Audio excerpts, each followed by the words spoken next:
দেখুন বন্ধুরা, এই যে খাইতে বসলাম। দেখছেন, এই যে ভাত নিয়ে বসছি, আলু বেগুন দিয়ে ডিমের ঝোল করছি। দেখছেন, এখন বাজে কয়টা জানেন? 5টা বাজে।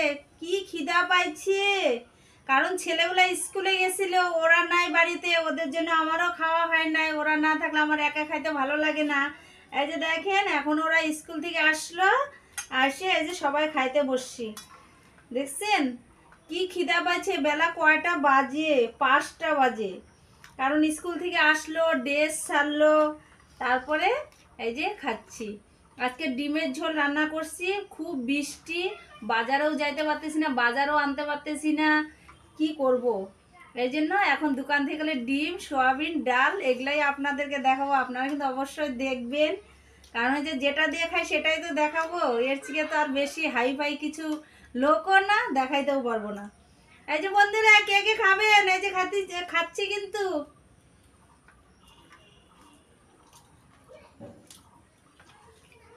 কি বন্ধুরা, খাওয়া হয়ে গেছে আপনাদের? কার কার খাওয়া হয়ে গেছে কমেন্টে কিন্তু অবশ্যই লিখবেন। আর আজকে দেখেন আমাদের কত দেরি করে খাচ্ছি। ছেলেদের স্কুল খুললে এরকমই হয় খাওয়া, কারণ আমি একা একা খাই না, ওরা আসে সবাই, তারপরে একসাথে খাই। আমার একসাথে খাইয়ে খাই অভ্যাস। কেন, আমার বাপের বাড়িতে অনেক কটা বোন, তো আমরা আমরা 4 বোন, সবাই মিলে একসাথেই খাইতাম। একসাথে খেলে মজাটাই আলাদা।